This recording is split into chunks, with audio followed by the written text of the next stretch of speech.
64 degrees at 8 o'clock. It's Tuesday, September 11th. I'm Lee Harris. Here's what's happening. It's primary day and the polls are open. You couldn't live within or visit New York without getting a tour of the tower. And if you were really intrepid, you might actually go to the roof. 2110, you got it coming in for building number 2 on the 97th floor. People trapped. Stay where you are. When the World Trade Center buildings were going up, my dad told me, when those are finished, we're going to go up on the top. My dad said these buildings will last for 1,000 years. They'll be here forever. In the World Trade Center. Firemen in the building. They're making their way up. It's 25 to 30 people. It was a terrific place to work. And on a clear day, you could see the curvature of the earth.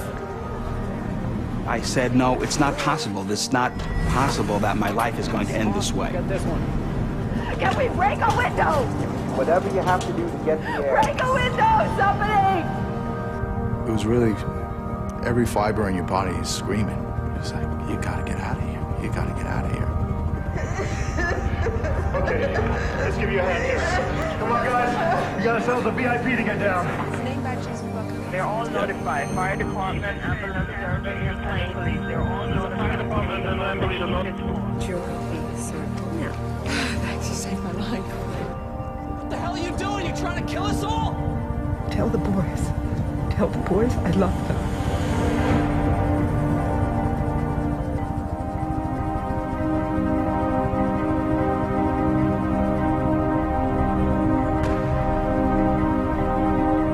British, huh? So where are you from, London? I'm from the south coast, a place called Hayling Islands.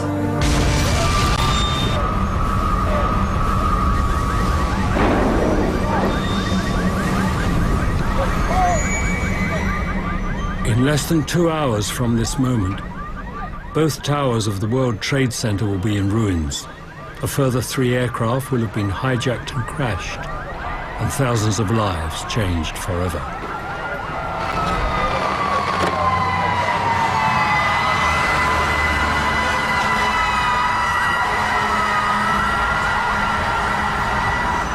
This film looks at the events at the heart of the unfolding disaster through the eyes of the people who were there, and shows minute by minute what really happened inside the World Trade Center on the day America came under attack.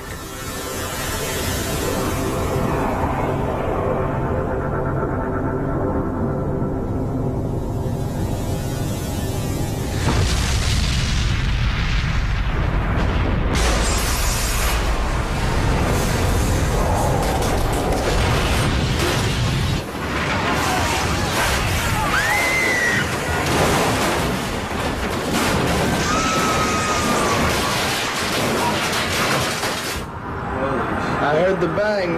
I thought it was thunder or something. He goes, look outside. I looked outside. I said, holy, it looks like a plane hit it or something.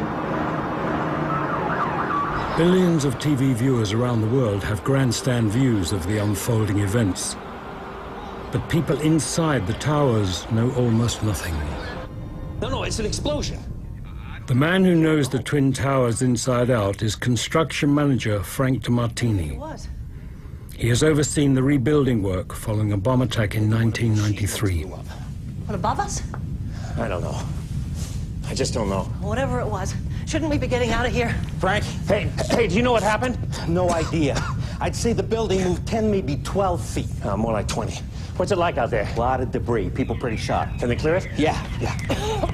Honey, find somewhere less smoky. Alan's office, maybe? Stay there till they find a way out. Mac, Pablo, and me, we're going to check out the rest of the floor.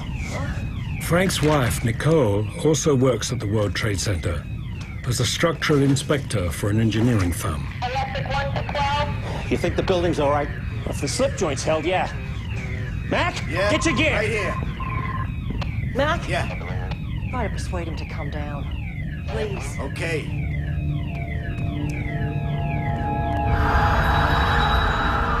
American Airlines Flight 11 instantly destroys 6 floors of the North Tower. Though all levels were designed to be smoke and fire resistant, smoke penetrates through the remaining floors to the top within a minute of the... When his plane is bearing down on me, eye level eye contact. and out of the corner of my eye, I saw a big black shadow on the ground.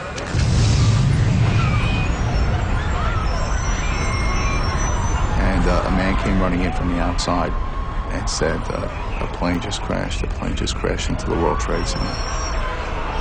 United Airlines Flight 175 bound for Los Angeles hits Building 2, the South Tower, at 9:03 a.m., less than 17 minutes after Building 1 was hit. It appears an airplane crashed into the World Trade Center. Engine 1 out, World Trade Center, 1060. Take every available ambulance, everything you got to the World Trade Center now. That's for 1060. All 4 days that Marine 6 advising a second plane into the World Trade Center. Okay. I was at my sister Lisa's apartment, helping her get her son Michael ready for school.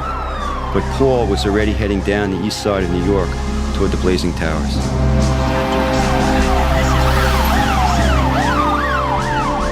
Two hijacked planes had been slammed deliberately into the Twin Towers. Their fuel load of 10,000 gallons ignited immediately. In the towers, which at that time of day housed about 15,000 people, there must have been complete panic. Many were spilling out into the street. This is a U.S. airline. It was a plane, commercial plane coming towards us. I said, it's gonna hit my building, it's gonna hit my building.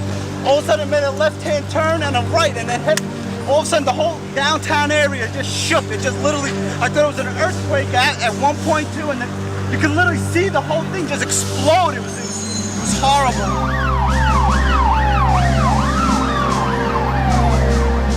Within minutes of arrival, a fifth alarm was transmitted for a major incident in a high-rise building. 10 for authority, Chief Gansey, fifth alarm, west investing.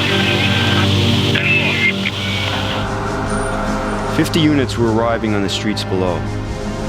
On board, the men were thinking this fire would be one hell of a fight. But for many of them, this would be their last alarm.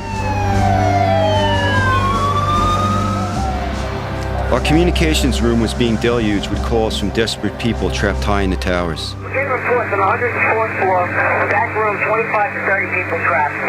I also have the 103rd floor, 103, with people trapped also. I have the 83rd floor. When the wind shifted, firefighters could see at least 5 floors completely involved in fire. They knew that for those inside, conditions would be dire. As the jet fuel cascaded from floor to floor, burning everything in its path, it grew in volume, fed by oxygen, sucked through the elevator shafts in the center core. The temperature of 2,000 degrees blasted everything that got in its way. Those who survived the initial impact would be incinerated in seconds. 45 minutes into the incident, 1,000 feet below, 500 firefighters have already arrived.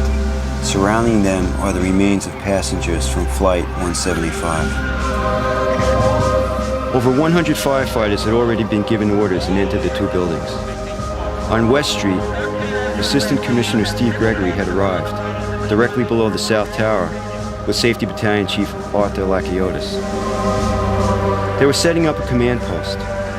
Paul Baraff had joined them with his camera. Everything was going as planned. Units were arriving and being sent to work. For some, these would be their final moments. And then it happened.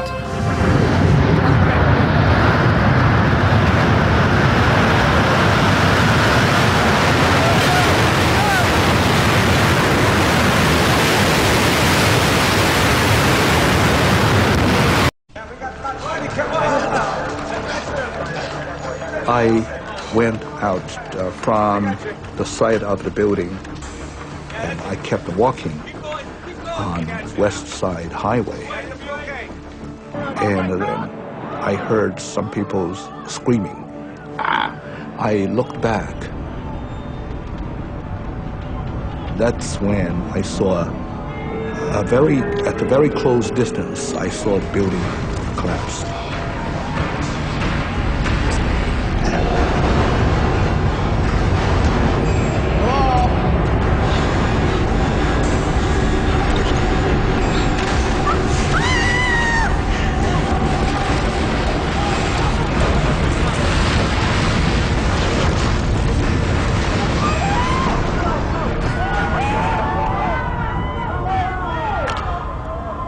I thought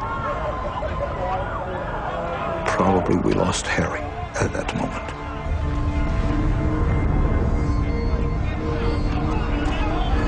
At 10:28 a.m., the North Tower collapses. It takes just 12 seconds.